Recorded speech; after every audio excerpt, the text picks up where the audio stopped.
好，停战破局正式要进入倒数吗？现在呢，伊朗报了一个数据，打脸美军，说他的伤亡都是盖牌的，很快就要瞒不住了吗？而且最新的一个民调显示，38%川普原本的支持者已经后悔当初投给川普了。好，今天会就这些议题一起来做关心。本来是巴基斯坦要牵的线，让美国跟伊朗之间赶快去谈和吧。现在说最可能的结局就是会彻底的破局，因为就在川普他说了最后通牒的倒数时刻，伊朗完全没有退让，在这个时候他还抛出了10项强硬的停战条件。好，这一些条件是让川普感到非常不满的。伊朗说要求永久性的终战，不是说暂时停战而已就好了，并且要求美国全面解除长久以来对于伊朗的各项，包括在经济上面的各种制裁。另外呢，还要从美国的部分提供这种战后重建资金，以及呢透过收取这些船只的过路费来代替向美国直接的索赔这一些费用。最后，伊朗还说了，他愿意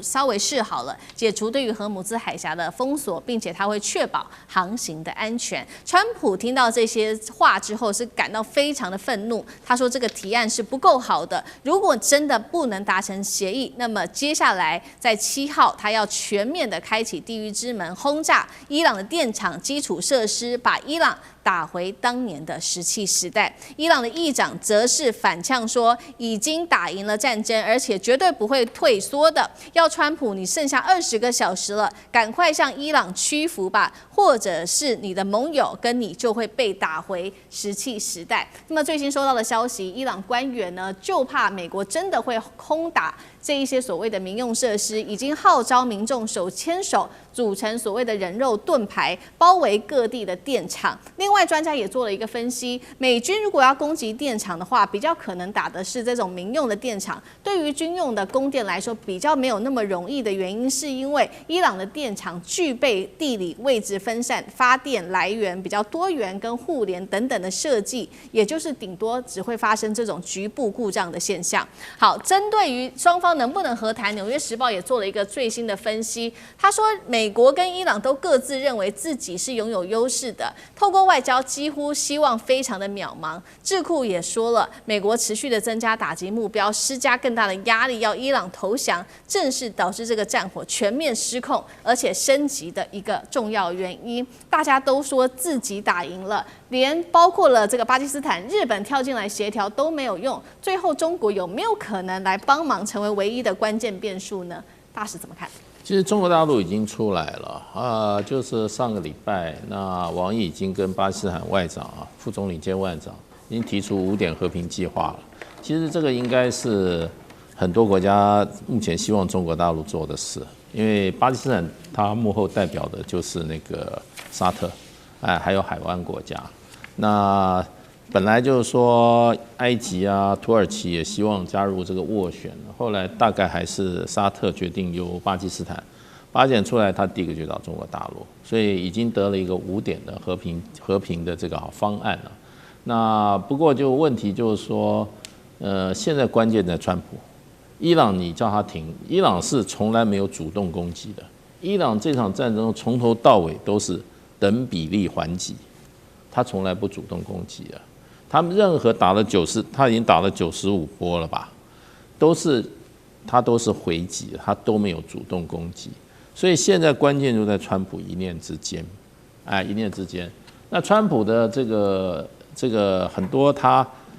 外交跟战争的风格现在已经很清楚，他一定是怎么样？他一定是打跟谈是同时进行，而不会打的时候打，谈的时候谈，分开来。他打谈同时进行，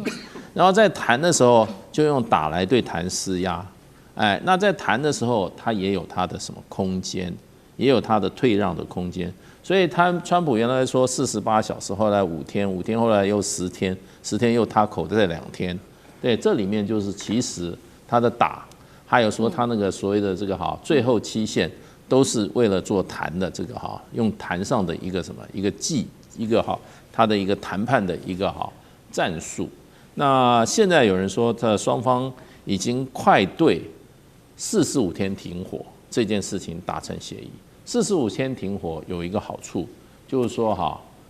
起码暂时把这个这个情况啊，把它稳定下来。要不然的话，它会朝继续恶化的方式。45天就下面先都不算，先停，然后慢慢再看。那可是呢，就变成就是说，这个部分呢，现在就是说可能还在最后阶段，所以外界一直说这个看起来有一点希望。你不要看双方嘴都那么硬，在谈判桌上都是有弹性的。而且事实上都在谈。那伊朗也不是那么扛打。你打到最后电厂也都没有了，什么都没有，他这场战争损失也太大了。所以现在就看最后的机会。那如果说这45天的谈不出来的话，那我觉得川普就打一下。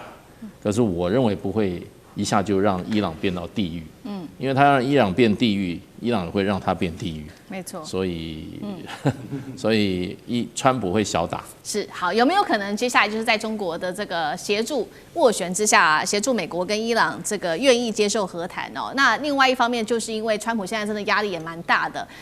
有关于伤亡数字的部分，被伊朗笑说根本就一直都在盖牌，因为现在双方统治的数字也是天差地远的。美国说呢，这是官方的说法，目前美军是13死365伤，但是伊朗说是680死5000伤，这个数字是完全截然不同的。那这个来自于媒体的分析，五角大厦可能会刻意的去盖牌，压低伤亡数字，免得国内掀起反战声浪。另外一方面是美军的这些高层将领在最近被要求要辞职或者是退休，川普能够压得住这一些真相或者说压力吗？干哥怎么看？好，美国官方现在对外的公布的死亡人数，美国士兵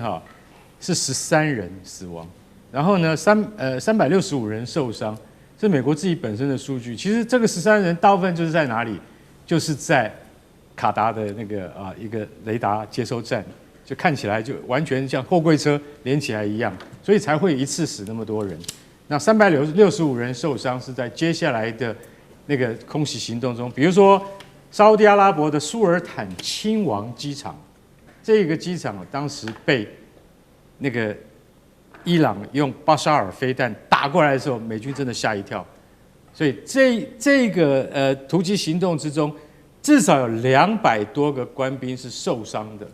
那死亡数字美军到现在没有公布，所以你会认为说，其实美国在这方面的这个数据可能比较科学一点啦，但我觉得还是会有保留。那伊朗方面不是这样讲，他说美军已经死了680个人了，然后至少有5000人受伤。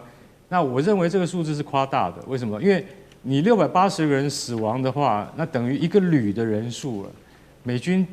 毕竟到现在没有派地面部队上去，那他牺牲的人员大部分都是雷达站操作员，或者是飞行员，那或者是在这个地面攻击之中被波及的那个机场勤务人员，像这些人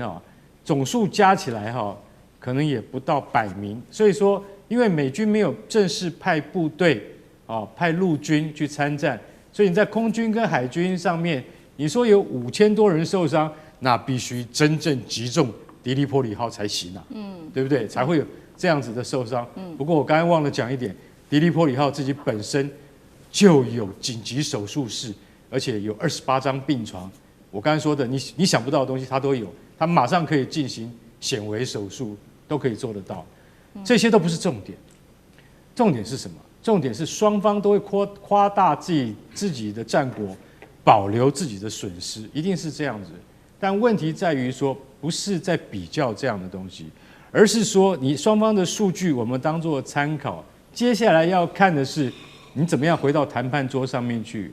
这才是真正的重点。而且你今天要让人家能够说服，就是说美军你不是以一个侵略者的角色进入的，所以这个时候我认为一定有在谈，谁在谈？中国的角色绝对跑不掉。像这样子的国际重大事件，如果中国再置身事外的话，那就说不过去了。所以我认为王毅等人他们在这件事情后面所扮演的角色，绝对是你我所想不到的。我认为中国正在出力，而且出很大的力，要阻止这场战争在继续扩大当中。不然的话，你会不会觉得这几天好像有缓和的迹象？我认为中国扮演了相当的角色在里面，而且我们在很快的未来就可以看到成果了。好，现在我们看到川普他的压力，除了面对于目前是否有在盖牌的这个死伤人数之外，他的其他压力还有就是钱真的花得非常的快哦。那么民意也不断的在往下掉，针对于川普的支持度。先看这个花的钱到底有多少，一天就会烧掉10亿美元，为了这场战争。那么6天烧掉113亿美元。最新针对于川普的民调哦，其实支持率已经掉到剩下36%而已了。那么动摇比率高达了38%，其中最失望当初投给川普的人就是年轻人跟西语裔的选民了。接下来他会不会成为这个期中选举后跛脚总统几率高不高？上次哥怎么看？川普还是非比寻常人啦哈，他作为一个很特殊的政治人物，那么很多东西都是强烈的一厢情愿，而且他也无视周边的环境。但一方面他又是一个精明的商人，那么作为一个商人，他心中永远有一个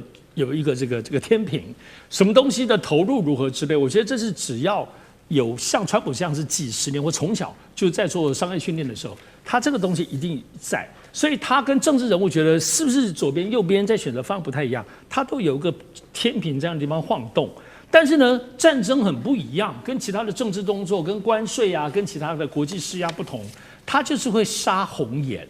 那要知道，你说对于川普这样的人，你要他最后就是说他收场，你要他认栽，你要他认输，你要他认赔，我觉得是不可能的，是绝对不可能的。而且不要说是美国泱泱大国，所以无论如何，首先会进行的，其实在美国的媒体也都在揣测，也都在呼吁。首先，第二个部分是有没有什么东西可以转移注意力。比如说，先前转移注意到别的事情当中，让川普在这个地方能够松口气，然后最后可以稍微有一个下台阶。第二个部分当然是川普常说就是甩锅，把整个责任转给别人，或转给什么其他的。目前我们看到好像没有其他人可以甩，因为你真的要甩给以色列，但到目前为止，川普只有抱怨、有批评，但是他没有甩锅。但第三个，大家最重要的，其实就大家认为最有可能就是你最后有一个局部的小胜利。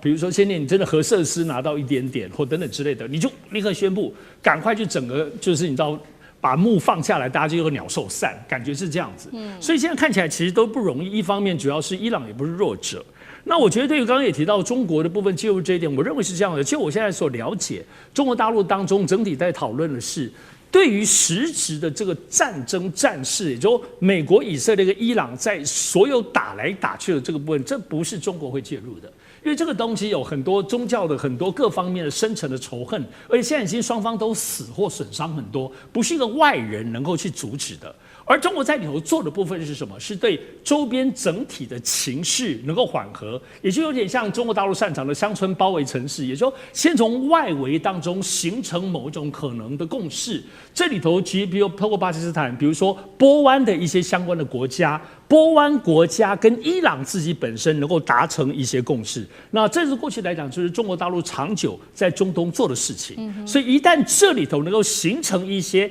开始性的一些缓和，那么最后在美国跟以色列这边跟伊朗这些主角们最后最赤裸的对话就可以有进一步，而不像有周边又都点火了，大家也都杀来杀去，全部都杀红眼的话，就没得收拾了。好，谢谢尚志哥，那我们休息一下，马上回来。地缘政治、美中之争、战略价值、强权崛起、小国生存。